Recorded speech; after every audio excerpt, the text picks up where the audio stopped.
The opinions expressed on the Simone Edwards Show by our guests are solely the opinions of the original source who expressed them. They do not necessarily represent the opinions of the station, its owners, and or the Simone Edwards Show and those affiliated with it.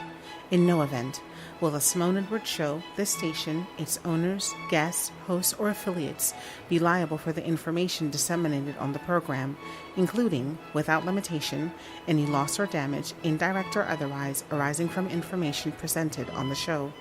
We trust you are of legal age and will consult appropriate professionals prior to employing any opinion expressed on the show. Many of the topics discussed are personal in nature, and some people may disagree with the opinions expressed on the show. We are open to your constructive criticism and or ideas for future radio programs. Please feel free to email us at the Simone Edwards Show at gmail.com. Again, that's the Simone Edwards Show at gmail.com. Hey everyone, we want to welcome you to the Simone Edwards Show. We had a little technical difficulty in studio today, and our disclaimer started about 15 minutes early. So for those of you who are still with us, we just want to let you know that we're aware of that. We're going to jump right into our Love and Relationship series. It is the second Saturday, so it's that time of the month. And we have in studio, we're going to be doing the I Still Do series. We're celebrating marriage, everything about marriage. And we have in studio Pastor Vernon and First Lady Delinda Donald, all the way from Oceanside, California. Hey. Everyone say hello. Say hello. Hey. We are so glad to have you all here in studio with us to talk about this subject, which is I Still Do. You've been married for 31 years. That is so amazing. So first and foremost, congratulations on that. Because in a disposable society, it's so good to know that there are people who still hold on to the traditional values of marriage as God created it. So before we jump off into the deep end, let's get to know you just a little bit. How did the two of you meet? Who wants to take that? We met through his pastor. Okay. He saw a picture of mine in her home with my brothers and sisters, and so he told his pastor, "I want that one right there." She called. I did say that too. Yes, I want that one right there. And I'm like, oh, that one right there. I point the finger, the whole. Yeah, I start to see it now. Yeah, his pastor gave me a call. And she said, I have a young man at my church. And I said, oh, no. Very handsome. No. Tall, dark, and handsome. Dark and handsome. I'm like, oh, no. And he's a military man, too. Yeah, she sure did say that. And so I finally gave in, drove up to Point Magoo, Oxnard, which is about an hour from Los Angeles. And so we met. Yeah. When I got to the church, they had a church service, and it was my sister and cousin. I had a crew, crew that went up with me. The protectors. He's walking around the church. I think you were nervous, but anyway, we were introduced, and we went on a date the second night. We stayed down, and we went on a date, and from there, we went to Marie Callender's. Where are we going when we leave? And so that's how we met at church. Okay. Yeah. So you kind of fall into the category of the old-fashioned, almost matchmaker. Matchmaker, yes.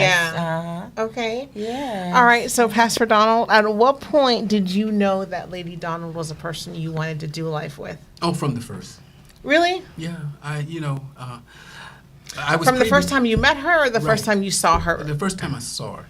And I'll say this. I was previously married, and I had everything going for me, and didn't have a foundation.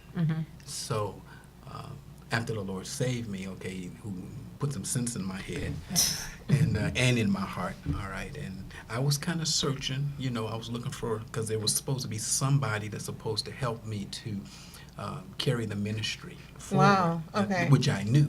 Right. All right, and sure enough, it was her, the lady, all the talent, everything. So when you met that first time at the church and you saw her, I mean, I know you saw the picture and you were like, I want that one. Yeah. Well, when you saw her, what was that like? I avoided her. Really? Yeah. Why? I don't know. Because let me say, I said like this. I said, Lord, if I'm going to marry again, you're going to have to stand this person up in front of me and say, that's your wife. Wow. Okay. And He then, did. Yeah, I did say that too. Should tell you. He avoided me because he kept walking around the church, acting like he was busy doing something. He wasn't busy. I was busy. He was talking to the working in the church, doing all kind of stuff, baptizing people and stuff. Yes, busy, but yeah. Okay. And that was May. Mm-hmm. And that same year, we were married in November. Stop. Yes. Yeah, we got married in 5 months after meeting each other. Wow. Yes. See, they don't do that anymore. Yes. No, because they've lost the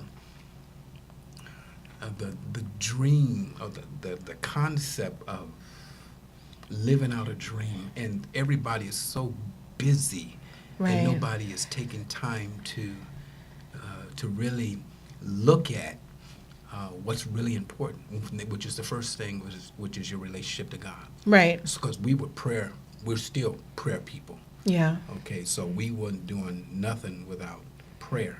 You know, we wanted to make sure, and it's just like it fit, it worked. Yeah. You know, she had Tony and Monique, and they're my First children two to children. this day. Yeah. Oh, that's Okay. beautiful. To this, They I love mean, him. Yeah. I'm dad. That's beautiful. Okay, I'm Yes. dad. It worked. Yeah. I mean, it's not. Yeah. It's not like you.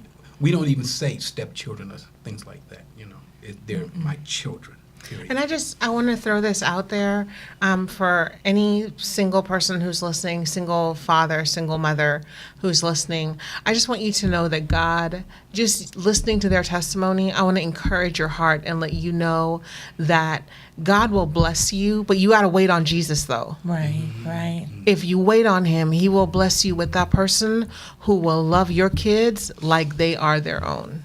Right. right. He did it for Lady Yes, Donald. He'll do it for you. That's right. Because I had a son and a daughter, Right. both young children. And when God puts you together, you won't have to worry about your children being. There was no problem. Right. He loved them Mm-hmm. like they were his own children. Wow. And they're grown, have their own children. And it's not dad, it's daddy. Yeah. My son is grown and he calls him daddy. I mean, you That's know, beautiful. they hug, my daughter, that's my dad. So And here's the other side, the other thought that the Lord just put on my heart. And again, it's for the person who's listening, is whoever that person is for you, if you are the person coming in without children into the relationship, when God puts it together, you will both have a heart to do what's right for those kids. Because you That's could have been right. like, well, no, those are my kids. Right, And you right. can't tell my kids nothing. That's right, that's and, right. And so you didn't have that attitude. And so God blessed you with somebody who would take care of your children as though they were his own. they bless me. And they are his own. They're Yeah. his own. Yeah, chastisement. She didn't have no problem with me chastising them, dealing with them. That's when beautiful. I needed to, and Yeah. I tell them, and I told Tony, really first right off the bat, that there's nothing that you can do that if it's important enough for me to find out, God's gonna let me know. And it's been proven over and over again.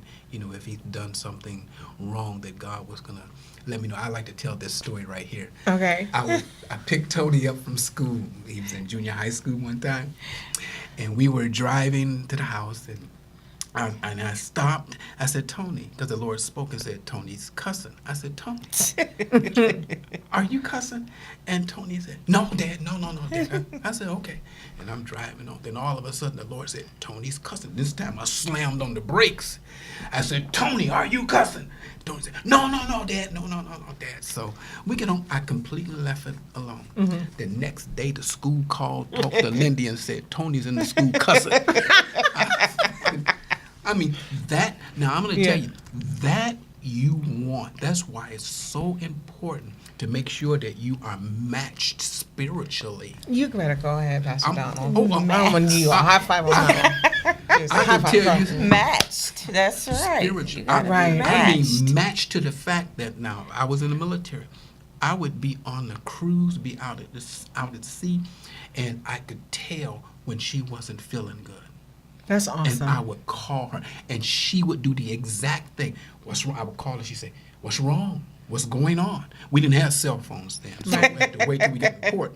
But what's going on? Right, that close to whereby I would be in, our dreams would mesh together. Right. I don't want to tell you that. Should I tell you? Oh, no. The thing about it is, when you meet someone in May, in the same year, and then 5 months later, you're married. So it have to be God. It has to be God. It have to be God that put you together. And I know we're deviating a little bit from the questions that we sent, but I'm going to follow where the Lord's leading me. Okay. I want you guys to talk to the couples who are listening, the people who are listening, and differentiate the difference between knowing when it's the Spirit and knowing when it's God and knowing when it's lust. Right? Because somebody can be like, oh my God, that's my green light. I got my confirmation. God said yes, we were going to do this. And then, you get married, you go through a 3-month courtship, you get married, and you find out you just married the devil himself. Oh. You know what I mean? In male or female form. So I want you to take a moment and just talk to the couples about what they should look for. What they should begin with and what they should look for concerning being in a relationship with someone. Okay. Oh, you want me to do it? Well, that's very, very, very important. Okay, the first thing, one is you got to have a relationship with God. Right. You got to know who you are. Right. All right. And too many people are sizing themselves up. If they don't have a relationship with God, then they don't have the capacity to make a proper judgment on whether or not that's the one for them or not. Right. I believe God will tell you who it is. Right. I believe that, to the core of my heart. But you have to have a prayer foundation relationship. It has to be a strong relationship. A lot of people are anxious to get married.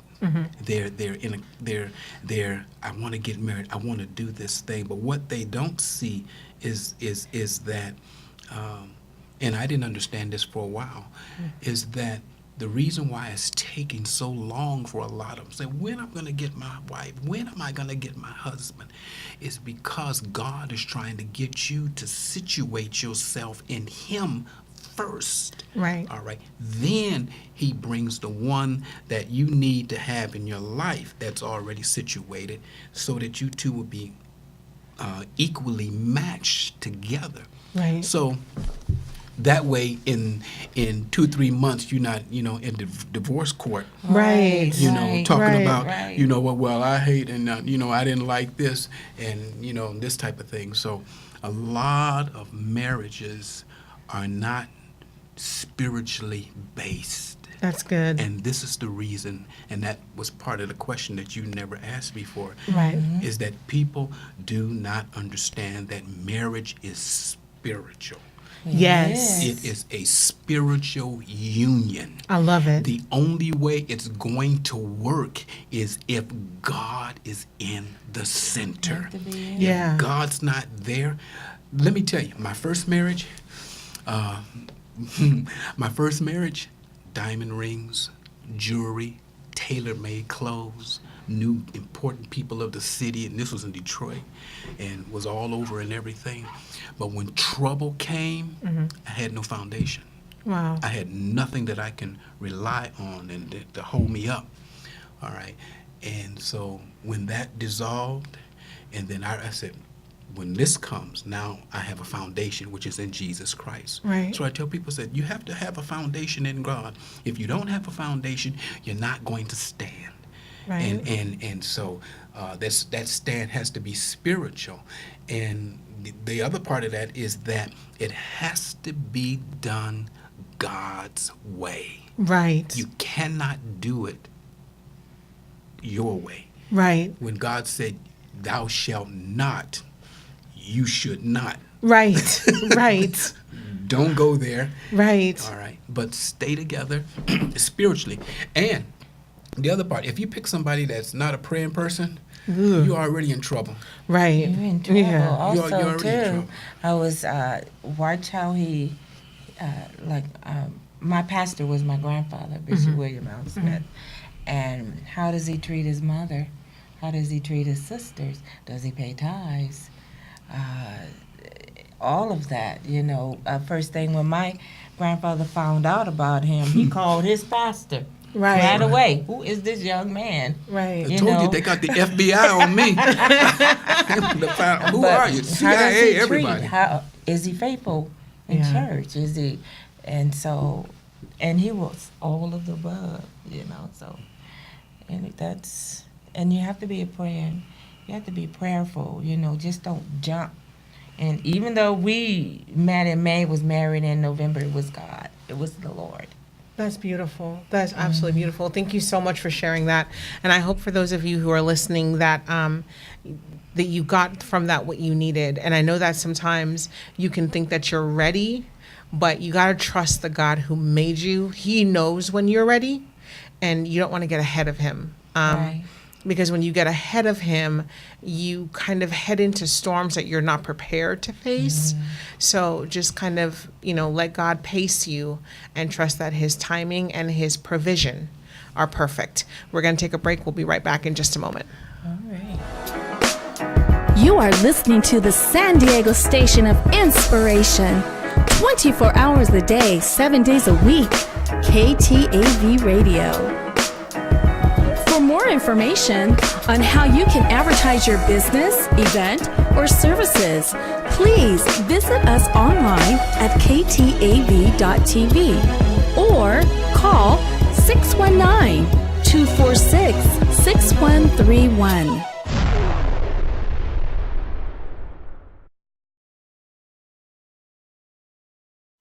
Hey everyone, we are back here in studio with the Donalds of Life Apostolic Ministries out of Oceanside, California. It is the second Saturday, so we're discussing our love and relationship series. It is called I Still Do.